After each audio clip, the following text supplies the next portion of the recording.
Good evening, everyone. Welcome to our community virtual forum. I am Dr. Michael Mitchell, principal of Old Turnpike School. Thank you for joining us to learn more about the November 4th bond referendum. Our district is doing all it can to ensure every member of our community is informed about this vote. Tonight, you will hear from a panel of experts who can explain all aspects of the bond referendum. We will first begin with a presentation, and then the floor will open up for a question and answer period. We aim to have this wrapped up around 8:30 p.m. tonight, so around an hour and a half. So thank you, Dr. Mitchell, for opening our forum here tonight. Good evening, everyone. I am Dr. Jennifer Schaffler. I'm superintendent of schools.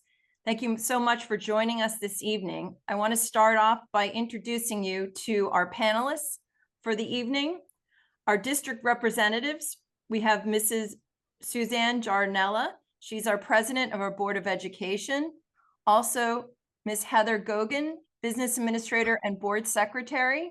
We also have Mr. Craig Ely, is coordinator of our buildings and grounds. Ms. Lisa Moore is our principal of Tewksbury Elementary School. Dr. Michael Mitchell is principal of Old Turnpike School. He's also our moderator this evening. We also have on our panel professional consultants. These are the people that are helping us with the referendum. We have Mr. William Bannister. He's our architect from Peratt Sumgem Architects. Also with Mr. Bannister, we have Caitlin Ademis, who's the associate at Peratt Sumgem Architects. We have Miss Sherry Tracy from Phoenix Financial Advisors, and Mr. Tony Salamini. He's the co-chair of public finance team at Wilnetz, Goldman, and Spitzer. So now I'd like to pass things over to our Board of Education President, Mrs. Giardinella. Thank you, Dr. Schulfer. First of all, I'd like to thank everyone for participating in this virtual forum and for learning about the proposal. The proposal is so important into shaping the future of our district. The board and the district administration chooses the funding strategy to access state fund. The referendum would give us the opportunity to improve our schools with the advantage of $8.5 million in state aid. This funding is only available with voter approval. Time, the continued investment in our schools as a previous one ends to maintain the district's tradition of fiscal responsibility. See upgrades in just a few years while having the cost of the project spread over time. Every New Jersey taxpayer pays towards school improvement projects throughout the state. However, the only way to bring that money back to Tewksbury is through a voter-approved referendum. Again, if voters approve this bond referendum on November 4th, state aid will kick in more than $8.5 million. Thank you for getting us started, Mrs. Giardinella. Before we get into the presentation portion, let's review how all of you can ask questions tonight, because I'm sure there'll be questions at the end of this presentation. At the bottom of your screen, everyone should see, and you might have to kind of take your cursor and drag it over it, but you should see a Q&A button at the bottom of your computer screen. You may need to hover your cursor over that, and that will help you see it again.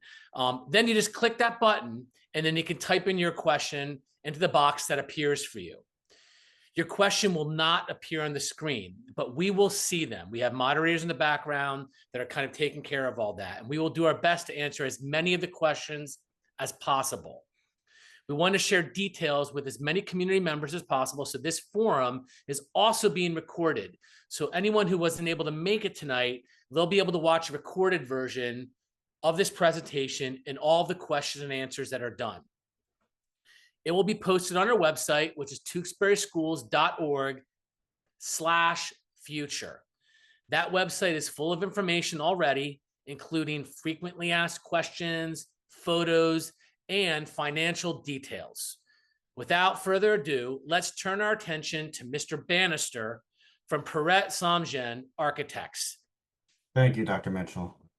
So in 2023, PSA was hired to help the district go through what we call a capital improvement plan. That plan was to establish the needs of the various locations throughout the district and compare those to the life expectancies that are expected of the various systems.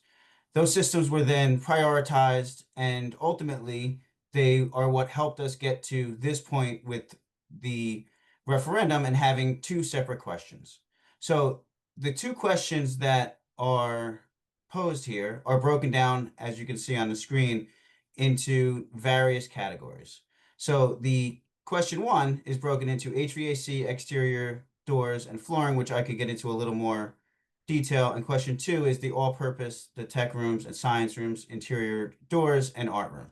So for question one, the replacement of the exterior doors are the replacement of doors that are from 2001 that are lacking some security needs and are also lacking the durability that is needed. They're rusting and in some cases delaminating. And this is at Tewksbury Elementary School. The HVAC portion of question one consists of a whole bunch of different items, and it starts off with the boilers, three different boilers that are now 24 years old and have exceeded their life expectancy. They include rooftop units, also 24 years old, and they serve the offices, media, cafeteria, and gym locations with heat. And then the overall HVAC upgrades that service the classrooms, as well as the air conditioning for those spaces. So all of that is the scope that's part of question one for Tewksbury Elementary School. For Old Turnpike School, for question one, it also includes very similar replacement of exterior doors. Those doors are a little bit older, varying in age from 1973 to 68 to 66 in some cases. Some of those doors don't always latch, and there's some challenges with the latches, with the saddles below. Some flooring replacement that has some asbestos-containing materials in them, so to remove those throughout Old Turnpike. And then again, rooftop unit replacement. That in some cases they're original from 1973, so they've far exceeded their life expectancy. And then in some other cases they are slightly newer, but again they are in need of replacement. For question two, those projects pertain to Old Turnpike School exclusively. It's 5 different projects. It is the replacement of some interior doors. Those interior doors are in some cases in pretty poor condition. They are also of the age of 1973 to 68 to 66, depending on which edition that they're part of. The renovation of the educational spaces. One of those spaces is the all-purpose room, which again hasn't had any significant renovation since 1968. The science labs, which again were not significantly touched since 1968, which is going to be a common theme that you're going to hear here. The art room, so it lacks any natural light, any adequate storage, has been updated in 50 to 60 years. And the same thing with the tech room. There's been a lot of advances in the way that education is done over the last 60 years, and the ability to do those, whether it's through the adjacencies of some of these programs, and all of that, is critical to help educate the students. So though that's a high level of the projects, and I'll turn it back over to you, Dr. Mitchell. Thank you, Mr. Benish, for that overview for question one and question two. As a principal of Old Turnpike School, I am really excited for all the improvements you just described for OTS. I think one of the things that I would also like to mention was the all-purpose room. That, for those of you who might not know, that is where our students eat. It is also where we have our school play musical every year. And that stage, as Mr. Benish was saying, has not been renovated really since the 1968. So it's extremely old. That would be getting fixed as well, in addition to the flooring in there. So Miss Tracy, please explain how it is possible, because this is amazing to me, right? Explain the potential impact of question two. And also, I think it's fascinating for a lot of people here to know that with the first question that they will have on the vote, we're gonna be able to make significant upgrades without with a tax decrease. So normally you would think doing all these changes, it's going to cost more money. But with question one, when you vote for question one, your taxes will actually go down and you'll get all these improvements. So can you talk about that as well as talk about the impact of question two, which are the changes to Old Turnpike School? Yes, absolutely. So just as you stated, Mr. Mitchell, the question one, because there are two outstanding bond issues from prior bond issues done by the school district, prior investments in the school district that are meeting their final payment this year in 25-26 budget, those debt payments will be coming off the books this year. And because of that, all of the projects in question one can be added, and we estimate about an $18 increase on the average home. As you can see on the slide, the average home in Tewksbury is currently assessed at $660,000, $664,09.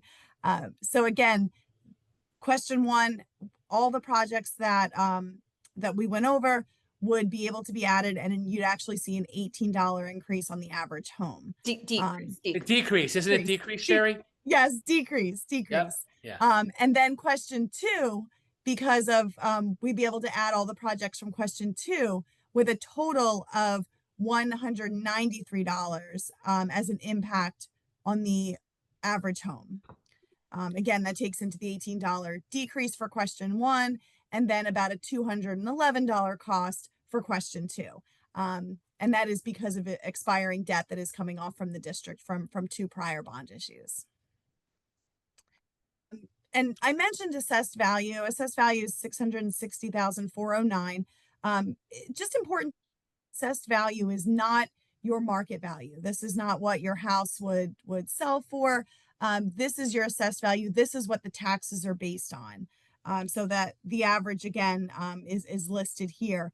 In order to find your own assessed value so that you can calculate what your tax impact would be, you can either look on your tax bill has your assessed value, or you can go to the district's website, and the referendum section has a place where you can find your assessed value. The numbers that we have here listed for all the projects, and we've noted the state aid. The state aid is a big component in this as well. Important to note that the school district, all of the projects being considered for question one and question two, are all eligible for state aid. So that's very unique. That doesn't happen a lot. Sometimes there's projects that might not qualify, but the state has deemed all of these projects eligible for aid. So you're really maximizing the state contribution for these projects as well. And these, I should mention too, are also based on a 20-year repayment at a conservative rate of about 4.25%. If we were to sell bonds today, we'd probably be a little bit under 4%. So that is a conservative rate, just based on the current market, and that's what these projections are based on. The net impact, as we discussed, does net out that the final payment on the prior bonds for this year. So the debt service on these, if the referendum were successful, would pick up next year in the 26-27 school year. And then just lastly, wanted to add as well that the school district would sell these bonds through a competitive sale. So I mentioned the interest rate. Currently, bonds would be selling for 20 years just under 4%. The bonds would be sold through a competitive sale. So bidders would have the opportunity to bid on a certain day at a certain time. So we're really ensuring the best competitive rate in the market when we sell the bonds that way. The bonds would also contain a call provision, meaning that they could be refunded in the future. The district has done a fantastic job over the years of refunding bond issues, most recently 2006 and 2017. So in times when interest rates drop in the future, or a 20-year bond becomes a 10 years left on it, you have the ability to kind of refund those and recoup additional debt service savings.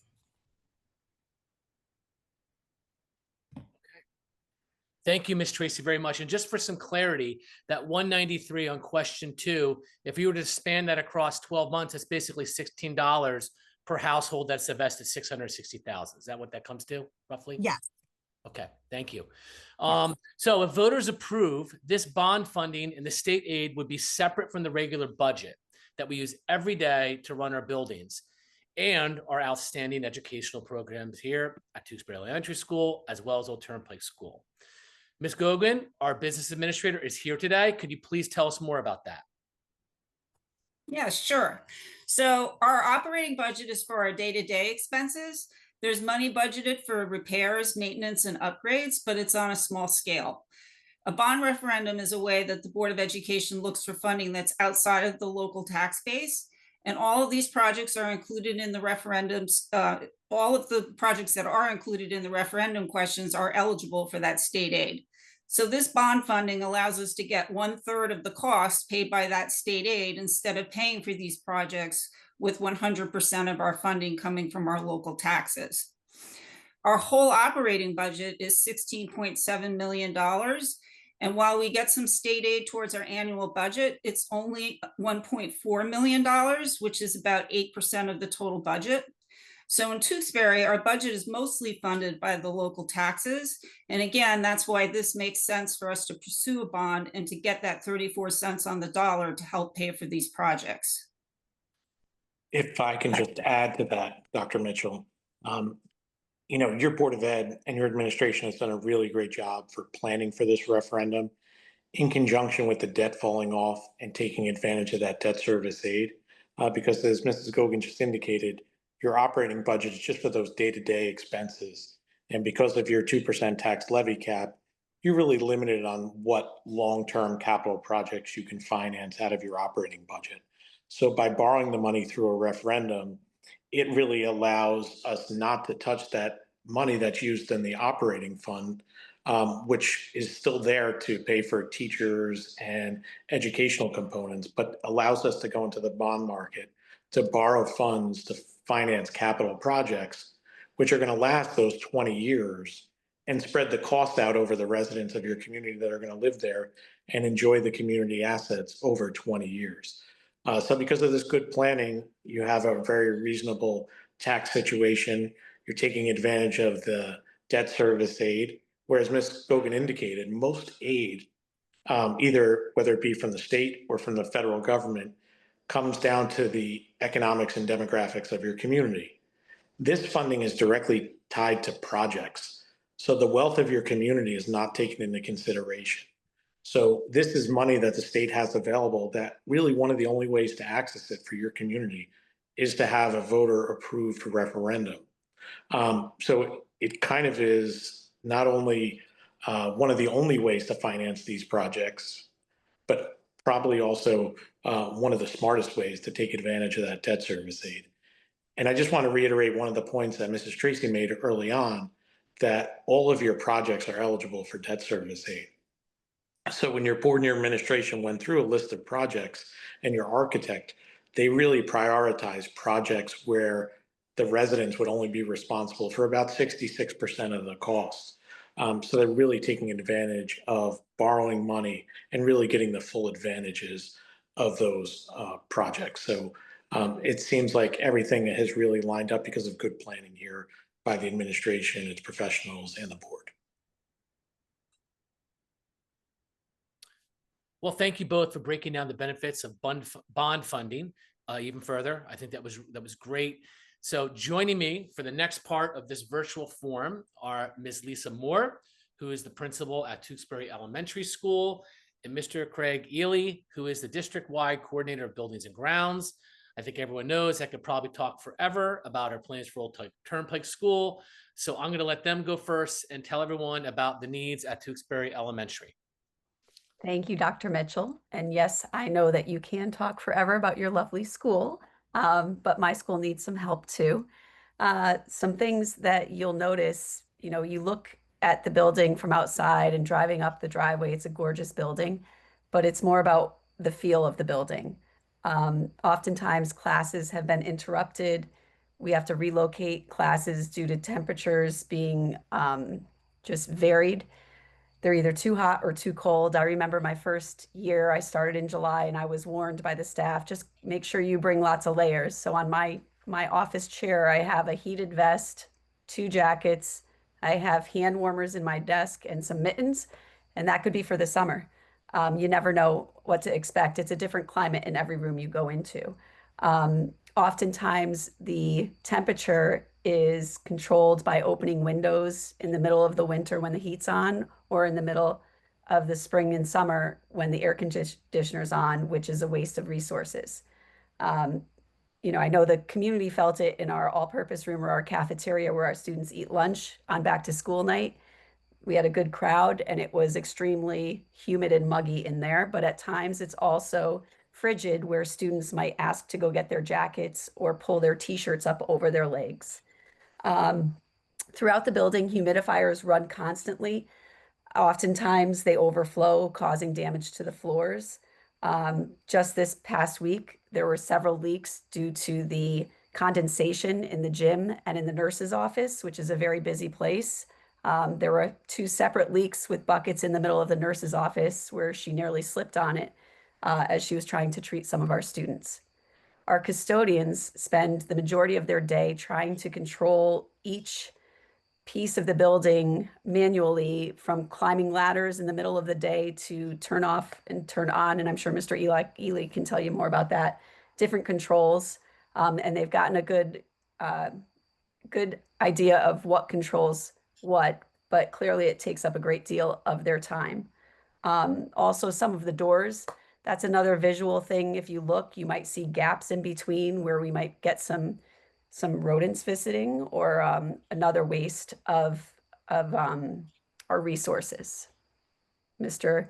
Ellie, do you want to add to any of that? Yeah, no problem. So I'm the guy with many fingers in the dam. I have a lot of leaks, malfunctioning equipment that we every day have to usually, as Ms. Moore said, that we're constantly monitoring, maintaining, adjusting, doing the things that computers should be doing.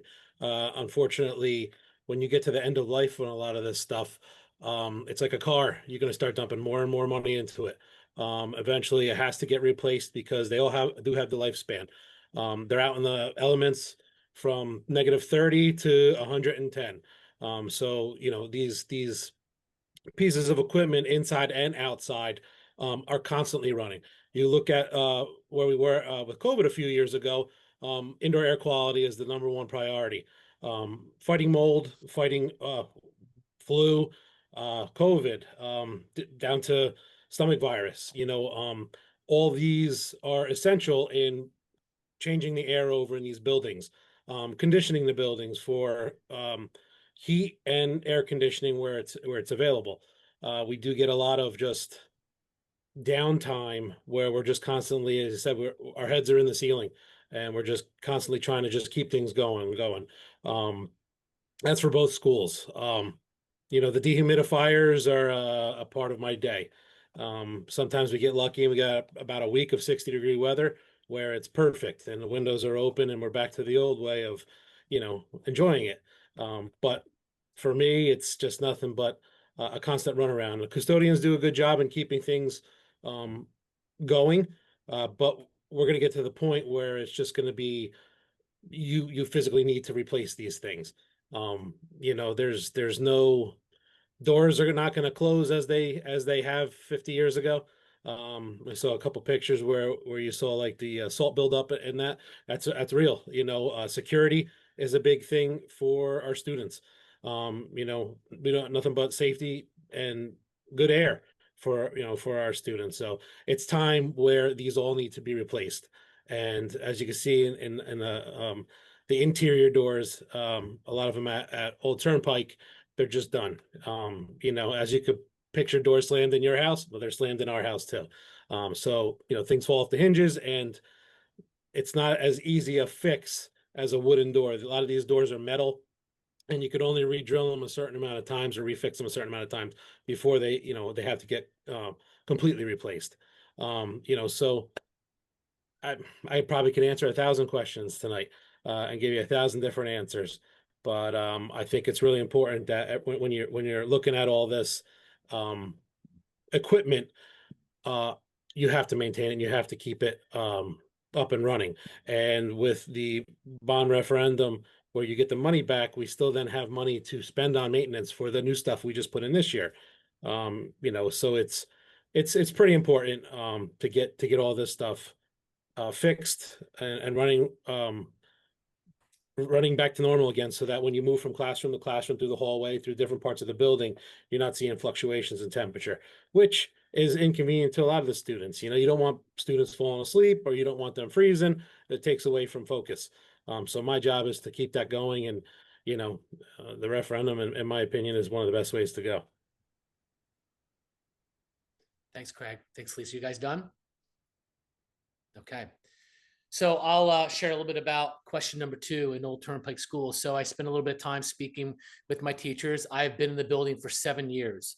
And I think one of the things that Craig said that I think was really relevant was just the importance of staying current. Of course, we want to be ahead of the game, but we're not even current. We are really using buildings with outdated materials from the 60s. So in terms of our STEAM lab, that would move from where it is currently to a brand new room. And it'd be right next to the art room, which would allow great collaboration between our art students and our students in STEAM or STEM classes. So currently, I really believe that, in the world we are in today, again, not just about being current, but be forward thinking. A new and improved STEAM lab would help our students really prepare for the modern world in ways that the classroom currently cannot. Old Turnpike School currently utilizes a curriculum called Project Lead the Way and launch programs. And it really does, in order to run this program to its greatest potential, we really need an updated space that will provide students with a lab that will allow for active exploration and to build, experiment, and create in the fields of computer science, robotics and automation, and all engineering design processes based activities and projects. I think a lab that we are proposing will help students develop critical thinking, collaboration, communication, and creativity skills that are essential for success in any field moving forward.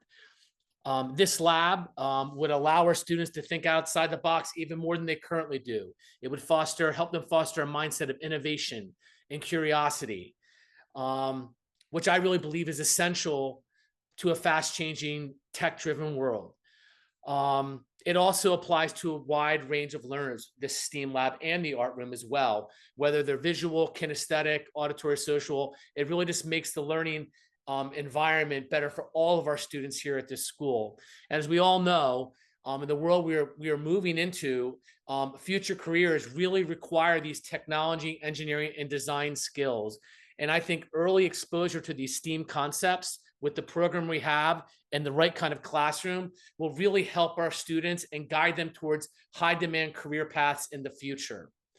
As far as our art space, when I sat down with Ms. Brinkoff, she spoke a lot about, really it would offer our students a very functional, dedicated workspace with large work tables, which now they really don't have, better air ventilation, because when you're painting, you're using all these different kinds of glues and stuff. You really want good air ventilation.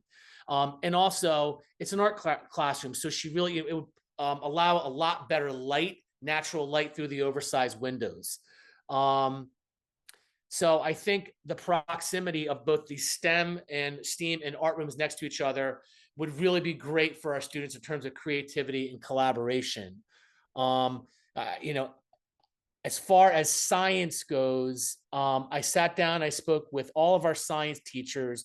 I'm going to share some stuff that Mrs. Wu, who has been with our district for almost 20 years, is our outstanding 8th grade science teacher and really a leader in the department. And I leaned on her to talk to her about this. So here's something that she offered.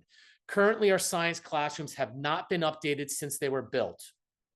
Of the 8 sinks in her classroom, only 1 is functional. The lab space also doubles as a general classroom, which means there is true separation between note-taking and lab activities. This often results in longer setup times and limits the smooth transition between instruction and hands-on learning. In addition, The wide classroom layout paired with the current sink placements can make it difficult for students to see the board when labs are set up. However, having an updated and dedicated lab spaces would allow us to integrate hands-on investigations seamlessly into our lessons. Research shows that in settings with well-equipped labs, student engagement and active participation in science increases significantly. Properly equipped labs not only improve safety and efficiency, but also foster greater student curiosity and deeper understanding of scientific concepts. Beyond the classroom, strong science education prepares our students for the real world. It builds critical thinking and problem-solving skills, equips them to make informed health and environmental decisions, and lays the groundwork for future careers in fast-growing STEM fields. In a world where technology, medicine, and environmental challenges are constantly evolving, giving our students authentic lab experiences ensures they are not only engaged learners, but also capable, informed citizens in the future. STEM occupations are projected to grow by almost 11% by 2031, more than twice as fast as all their occupations. So I think there really isn't a more important time than now to invest in our science classrooms. Now, I'm just talking about Mrs. Wu's classroom and Mr. Lovering, who is our 7th grade science teacher. Our 5th and 6th grade science teachers, Miss Ola and Miss Fiscarelli, they do not even have science classrooms. They just have a classroom with a sink in the corner. So this referendum, if it passes, would now allow us to turn the wing that has our 2 8th and 7th grade science labs, update them and bring them into the modern world, and then turn those other 2 rooms in that wing into the 5th and 6th grade. So we'd have this really great science wing at Old Turnpike School. It'd be fantastic for our kids. I think fantastic for our community and our school. The all-purpose room is the last thing I'll talk a lot about. That also has not been updated since the 60s. The stage, anyone that's ever come to back to school night, listen, we make it work, but it really does need to be updated. It's really kind of falling apart. The storage facilities where we put things underneath aren't really opening and closing. It's kind of been pieced together to make it work. And I think it'd be fantastic now that we have a theater club in our school and we're having students 5 through 8, and even sometimes elementary school students participate in our musical and play, to have a really great improved stage along with lighting and sound to really encourage more arts at Old Turnpike School. So I could probably go on forever about this project, but I'll stop right there. Oh, so I think that is it. So I do want to thank everyone who is watching tonight or watching the recording. And I want to especially thank all of you who have submitted a question. I know there's a lot of questions. We really appreciate the chance to talk about this plan and explain how these projects could make such a difference in Tewksbury Elementary School and Old Turnpike School. We've got plenty of time to address the questions that you have put down. As a reminder for anyone in the audience, submit a question by clicking the Q&A button at the bottom of your screen. Just type your question into the box that appears. So let's see. I'm looking to see questions. Okay. First question I have here is HVAC is such a huge part of question 1. Why not do that work over a few years? That way, some projects could move up from question 2 and we'd still have a tax decrease. Mr. Bannister, you're probably the person to take this question. Thank you. So the HVAC, as we went through and prioritized the projects for the district, the HVAC was a glaring high priority. In my mind and in my experience, some of the biggest challenges that a district faces could be through HVAC. HVAC is one of the things that could prevent you from opening a school. If there's no heat, then the students can't come to that school. So the HVAC wound up being the highest priority, and the way that it fit between the 2 schools with the debt service aid that the Department of Education is requiring, it did allow a nice fit for question 1 being the highest priority and getting debt service aid. Thank you, Mr. Bannister. The next question is, if these bond questions do not pass, will you raise the school taxes anyway to do this work?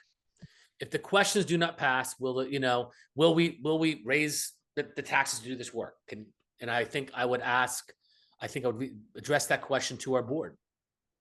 Or maybe Miss Tracy, Mr. Soul, I mean, can you just, well, I don't know, who'd be the best person? We want the board to answer that? Ms. Can you jump- Giardinella? Well, I mean, Dr. Mitchell, if you want me to jump in a little bit. I'll let you jump in. Yeah, Okay, that's fine. Go Or- ahead, Jen. Yeah, or maybe Sue, you and I can answer that a little bit. I mean, there are no plans to increase taxes, depending if this referendum does not pass, there are no plans to increase taxes. What our plan is that we would have to save up the money and do these projects later on, but we would not receive the state aid for doing them. And that's where we are right now. Is there anything else you want to add with that? That we really don't want to hit our capital funds and shrink it, and that's why the bond is really important. And as with the HAVAC, what is it costing us $150,000 a year to keep a Band-Aid on it right now? Yes, About? that is correct. And, I'll jump in here too as well to say that we have about $2 million in capital reserve right now, and these HVAC upgrades, it costs $6 million. So, and there's always competing interests and other things that need to be done. And so it would be really a tough nut for us to try to just fund this out of our capital reserve. It may take some time, Ms. Gogan, right? It might take us. Correct. It would take a number of years. Exactly. And Right. piecemealing it also wouldn't be in our best interest, because a lot of times when you're piecemealing, you're not getting the best. You're trying to daisy chain it all together. And if you think about it from a holistic standpoint, I think Ms. Gogan indicated your total operating budget for all of your expenses was $14 to $16 million. Here, we're talking about $25 million worth of improvements. So even if you were able to do $500,000 a year of improvements, you're talking it would take 50 years to address all of these needs through what you're able to fund from your local budget. So the only way to really address all of these projects is through borrowing funds. It's virtually impossible for most districts in the state of New Jersey to save enough funds to address their capital needs. Right, so I think the next question kind of was talking about that, Tony, was they were going to, can you discuss the benefits of a bond referendum and how that's different than operating budget? You kind of just addressed that there, I think, in that statement. Could you also explain to some people, because a lot of people don't understand the implications of a 2% cap on our district and how that impacts the importance of the bond referendum? Sure. So when we're talking about a 2% tax levy cap, that's on your operating budget. So obviously your district every year, when they come up with their operating budget, your board and your administration have to be able to figure out how to get salary increases, utility increases, health benefit increases, just operating costs. We all know in New Jersey, we just had our utilities costs go up 17%. The district has to figure out how to get that 17% increase into a 2% tax levy cap increase. So the district really has to do mathematical gymnastics every year to get their budget to work.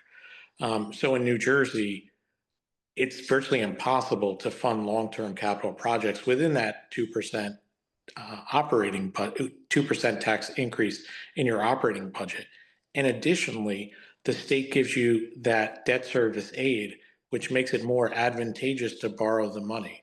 And I think that's the part where a lot of times residents kind of have a hard time understanding a bond referendum, because in our own personal lives, we might just save the money and keep saving the money to address projects within our own homes. But to fund capital projects for a New Jersey public school district, it actually makes more sense sometimes to borrow the money, because you get that state aid. And also you get to spread the cost out over 20 years, the useful life of the project. So you're spreading the cost out over all the residents that will be enjoying that public facility, not just the residents that live there today. Why should the residents that live in Tewksbury today pay for improvements that students and residents 20 years from now will still be taking advantage of? Great, thank you. So this is probably another question relating to funding for Ms. Tracy and Mr. Solamine. For the total $25 million cost, how much is this per Tewksbury student? Can you both explain how a bond referendum's cost is spread over the entire Tewksbury Township throughout the length of the bond and not dependent on the number of students?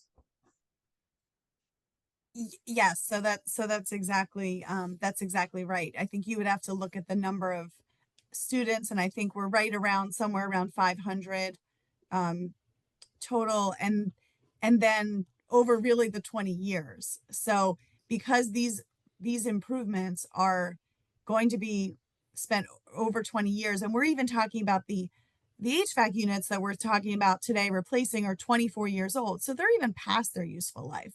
We're talking about spreading the costs over 20, but a lot of these projects that are being done are actually going to last longer than 20 years in the district. So it is really important to kind of look at not what it is per student today. I think that may be a way of what we were kind of just discussing. If this was funded all through the budget, what were you paying for today per student? But because a bond referendum really does, as Mr. Salamini mentioned, spread the costs over the useful life of the students in the future who will be also using these improvements and seeing the benefits of the work through this referendum. Okay, great. Thank you. So our next question, I'm going to bring in Mr. Bannister and Mr. Ely because they're dealing with HVAC and heating. So I think between the two of you can finish them. The first one is, they're kind of linked. One is, why does the heating system at Tewksbury Elementary need to be replaced so soon? The building is pretty new. And then the follow-up there, why are there problems with HVAC, which is similar? Was HVAC not designed properly when the school was constructed? So, could you guys kind of address really the overall issues with the HVAC system? Wasn't it just recently done? The building's kind of new. What's going on there? Sure. So there is a great benefit to having something that is constructed that is new, like you did for Tewksbury Elementary School in 2001. But part of the challenge with having a brand new building built all at one time is that you'll have similar failures of many of the systems all at one time. The life expectancy of an HVAC system in today's day and age is about 20 years. The days of the 60 to 70-year-old boilers that last forever and are well made and don't need to be replaced for decades is gone. The life expectancy of newer HVAC installations is 20 years, and that's where this falls. We are at 24 years right now, 25 if this passes and gets installed, and it's just outlived its useful life. And it's to the point where in many cases you can't even get the parts to replace these things or fix a motor or change certain parts of them because the pieces are just not available anymore. Mm-hmm. So I believe to get to 24, 25 years, it actually has been very well maintained because it's arguably 4, 5, 6 years past the time that it should have expired. Craig, you want to add anything there, or is that suffice, do you feel like? No, I think Bill hit it on the nail on the head. We just also, when we talk about HVAC, we just see a big piece of metal or a vent on the ground. Computers control everything we run. So when you're looking at these rooftop units and these unit vents that control our heating and air conditioning, as well as the boilers, computers, they're outdated. Like Mr. Banner said, you can't get these parts anymore. And to get these parts, a lot of times we're waiting 10 weeks, 12 weeks. So you're putting a lot of faith in finding a piece to have the whole project work. And which is basically when you're doing your maintenance of all these pieces of equipment, we have to run in that capital reserve to sometimes fix these larger things. So it puts us back in replacing the rusty stuff instead of the broken stuff. So, it's just age. We can all attest to the car.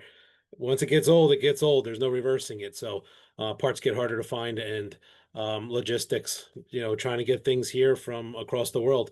So, you know, yeah, that's pretty much it. Thanks, Craig. I appreciate that. So this one is probably for you, Miss Tracy.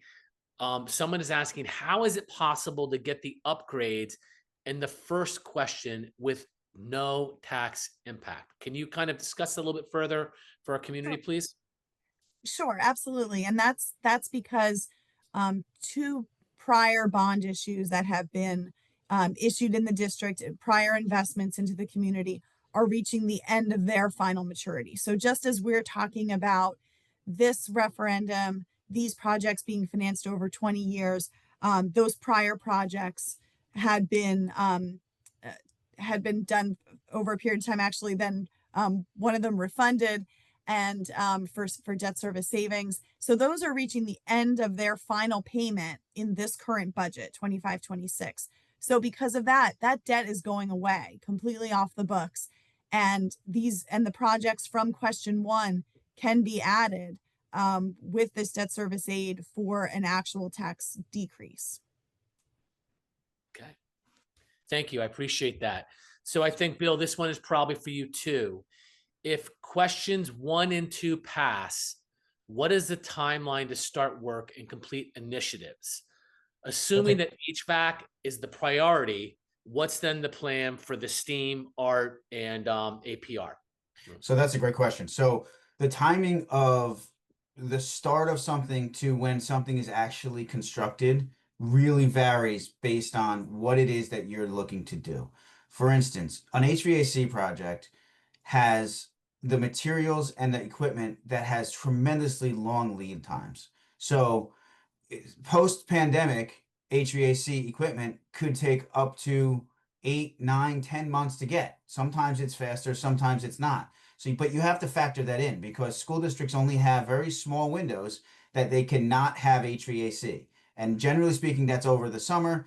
Sometimes it could start a little early, sometimes it could go into the school year, but the timing of that really needs to be focused on. So it takes us time to actually do the design. It takes time to bid. It takes time to award to a contractor. And then it ultimately takes time for that contractor to order that material to get it shipped to be on site and ready to be installed. So from an HVAC standpoint, it takes anywhere around 12 months from the initial release to actually getting the stuff and getting ready to be installed and sometimes installed.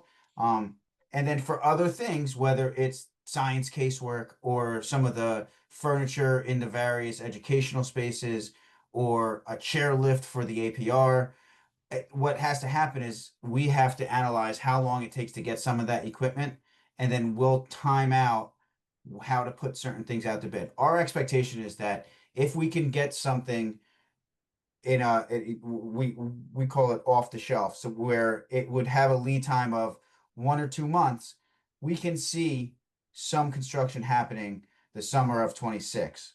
But we have to be very careful because we don't want to take something offline and then the materials not be there to replace it. So that's going to be limited just based on timing of when the referendum is, and then awarding to certain contractors, doing design and all of that stuff. So that's kind of the long way of me answering and saying that, based on lead times of certain materials is really based on when you're going to start to see construction. But construction will happen starting in the summer of 26 and having a much bigger lift in summer of 27. Okay. And that includes also not just HVAC, but also the project at OTS, you're saying? Correct. Okay. Thank you, Bill. I appreciate that.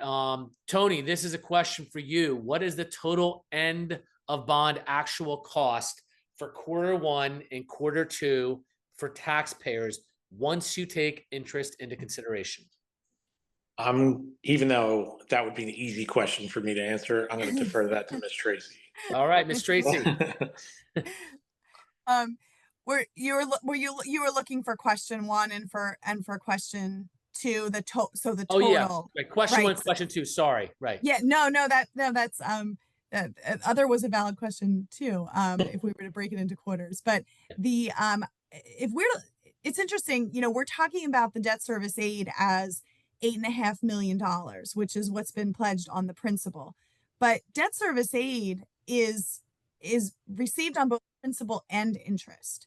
If we were to look at the total principal and interest for this 25 million, again, at a conservative interest rate of 4.25, so slightly higher than where we are today, we'd be somewhere around 36 million in total payments over the 20 years. However, because we get a third of this paid by the state, 34%, it's on principal and interest. So that's about $12 million. It's not just the 8.5. So we actually end up paying about 24 million. If you think of it that way, it's really $24 million when you factor in the principal and interest. But those numbers, it's kind of hard to, I think, really be thinking about those, because it really is an annual payment on your taxes, an annual impact of what's happening over those 20 years. There's other factors that can impact it. Again, the interest rate, if we're able to sell these bonds at a lower rate than the 4.25, those numbers come down. I think the real key takeaway is, and we've stressed this a lot tonight, but it's the debt service aid. The only way to get debt service aid is to issue debt, unfortunately. Mr. Salamini mentioned this is the one time state aid is not tied to wealth levels in your district. So because all of the projects that the board and the administration have chosen are eligible for that aid, you are maxing out on the state contribution. And that's really key. So I think looking at it from that standpoint, thinking that whatever the costs are, a third of this is being paid from the state on both principal and interest. That might just be a good way to kind of wrap your head around, because the numbers do get, get large when you're thinking about the payments over the 20 years. Okay. Thanks, Sherry. Appreciate that. All right. So the next question I'm going to go to, this is going to be for Mr. Bannister. The all-purpose room and the art room seem like fairly simple rooms. Why do they need so much work? Can you review what needs to happen in those rooms as far as repairs, and explain how these rooms are actually used on a daily basis? I can help with that as well if you need. But why don't you start off with what needs to be happening in these rooms as far as repairs? Sure, and I could just list some of the things that is included. So, as we commented, there are some hazardous containing materials in some of the floors, so that will be removed and abated and replaced. New flooring throughout.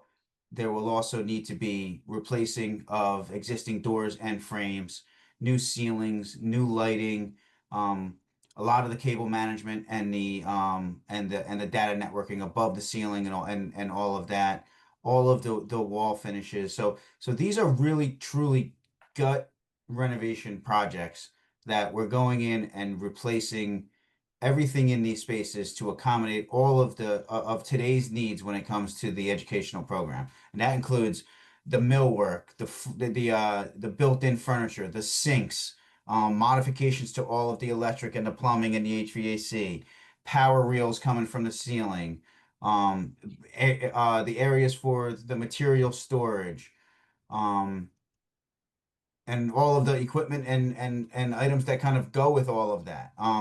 For the art room specifically, there's the kiln, and all of the HVAC that gets installed with that. And then for the all-purpose room, having the ability to have someone get up onto the stage that's in a wheelchair, or that's disabled with the chairlift and all of that. So there is while it may seem like simple, there is a lot that goes into what these renovations are. Right. And that's great. That's good, Bill. I think you hit up some really key points there. The other thing is, in terms of the APR, I mean, we're in there all the time. We start our day off in there. Students are in there from 10:30 till 12:30 every single day, with lunch. It is used after school for everything from cheer squad to theater club to 4 months of running our musical with our 5 through 8 students, among many other things. Our craft club is in there. So that space is used all the time. In the art room, we have 4 art sections a day. So Ms. Sprinkoff teaches, 5th graders, 6th graders, 7th graders, 8th graders. So that room is used 4 times a day, as well as used for our art club, every one day after school each week. It's also a room that is used a lot. She collaborates a lot with our teachers across various projects, whether it's Week of Respect, things that our peer leaders do in our school, our student council. She works with them and they use that space as well. So these spaces are used a lot in our school, and these improvements would make a big difference for our students at Old Turnpike School. The next question is, why not wait a few years to get lower costs since we might be entering a recession? Let's have Tony and Sherry discuss the funding end, and Ms. Moore, myself, and Mr. Ely can discuss the current needs of the district, especially the HVAC. Maybe talk about how we need the HVAC projects now. Maybe I think Craig and Lisa can kind of maybe address that. Well, as I mentioned earlier, it's a daily issue that's getting worse since the unit is over 20 years old, and it's more of a cost to the district, both in labor with having our custodians having to constantly be addressing these needs when they also have to be caring for the building. We mentioned the resources of adjusting temperature by opening the window. This is my 4th year here, and I've seen it gradually get worse every single year rapidly because, as Mr. Ellie said, this was all put together over 20 years ago, so the systems are just starting to break down altogether. So not only the HVAC, the doors, some of the doors that are of question, over the past couple of years, one door, the hinge goes, then the next another door, the hinge goes. So we're just starting to see things rapidly break down. And as Mr. Bannister mentioned, this project could take a whole year, if not even more, just to get going. So as far as putting it off, in addition to the lack of the state funding for that money, that's why it makes more sense to do it now with the referendum. And Dr. Mitchell, I could just jump in real quick about Go ahead, please. About the first part of why not wait to get lower costs. So as someone who is responsible to help with the estimating of construction projects in the state of New Jersey, I could count, and we do hundreds of estimates every year to help school districts, and I could count on one hand, and more specifically one finger, the time that I can remember the cost of something going down. It was a 2x4, and it was about 3 years ago, was at $11 or something like that. It has come down slightly, but there's not much other things that I can remember that we've estimated that have come down.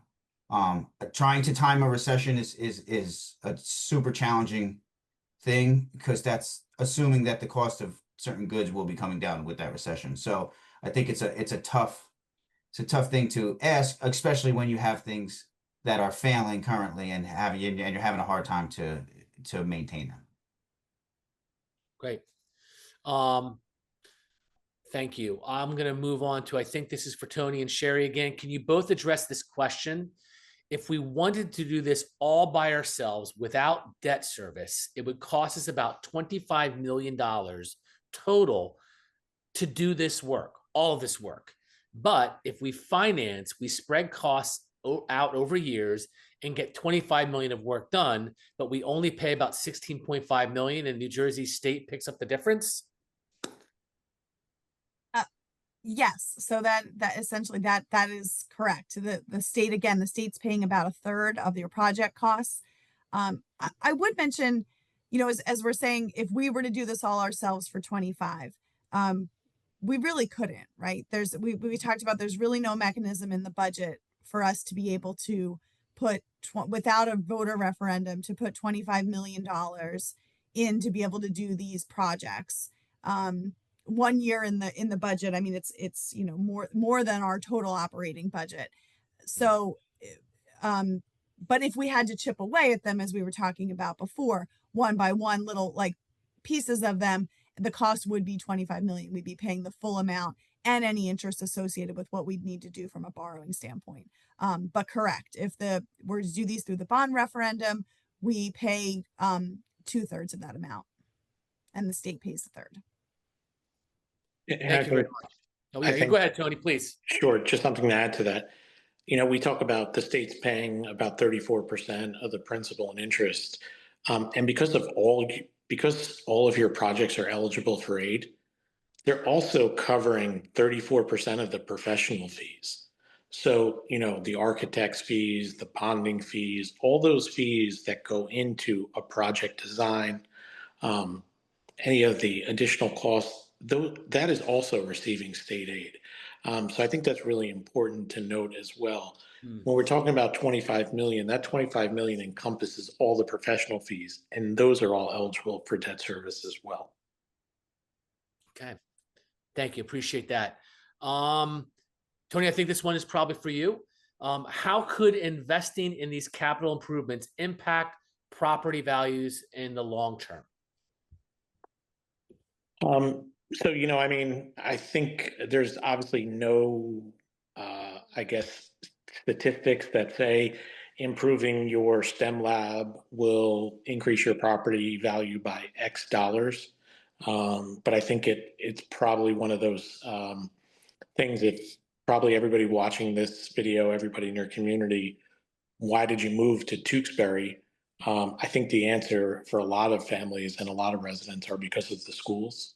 And I think that is really pervasive throughout, New Jersey and throughout the country at large, as many people move to certain districts because of the schools and the quality of the education. And one of those components is having safe, dry buildings where teachers and staff can do their jobs and can educate students. So even though there's no particular studies that we can point to that spending X amount of dollars in an HVAC or Y amount of dollars in a STEM lab will have your property value go up by a certain percentage, it seems pretty intuitive that the majority of people move to Tewksbury because of the schools, among other, great aspects of your community. Okay. Thank you. Here's another question for you and possibly Bill as well. Have you all budgeted for cost overruns? I could take that one, Tony.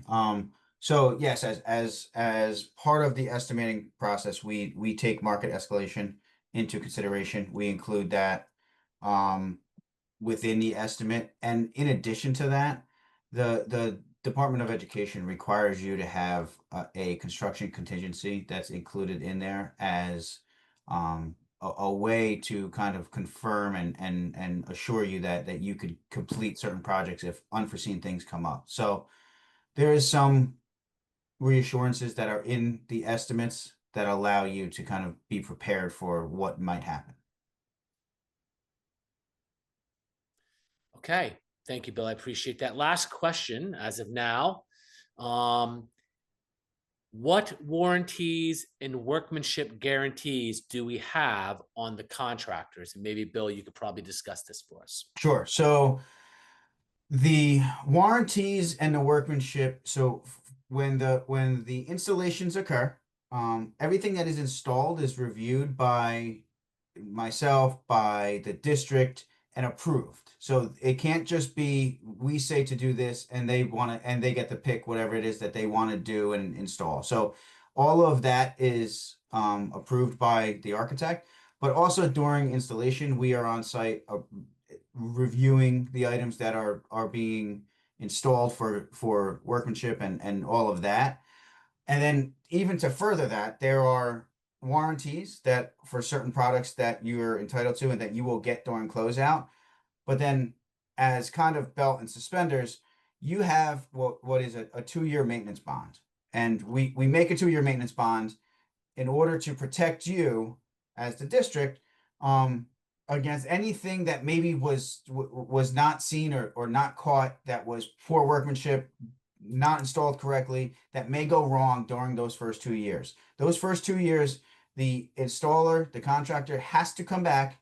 He has a bond, or she has a bond that requires them to come back and fix anything that goes wrong in those 2 years. And that's in addition to the warranties that in some cases could go for 10, 15 years, depending on what the material is being installed.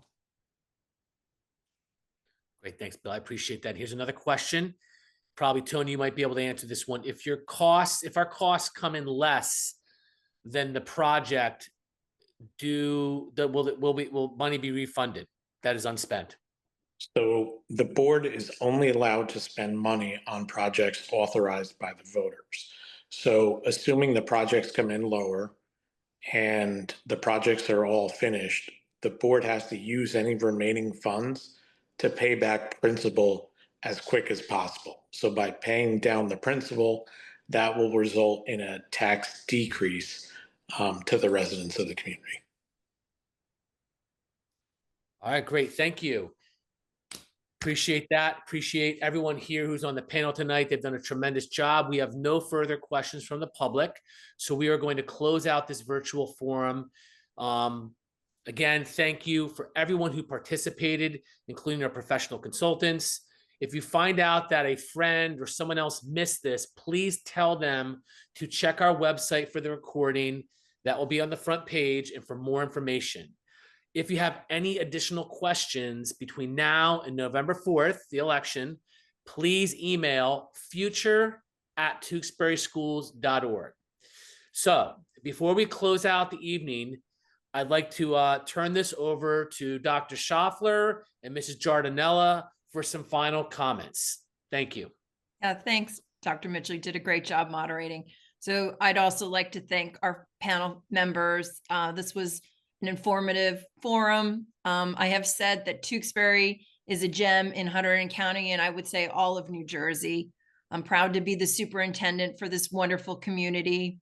We have a great team of leaders and educators in Tewksbury schools, and we hope you've learned tonight about our needs and the proposal that we have for the referendum. So this forum was recorded, as Dr. Mitchell mentioned. We will share this on our school website in the referendum section, also via email with families and on our school Facebook account. So we're looking forward to connecting with you more about the referendum. And thank you for listening and joining us here tonight. Mr. Ornella?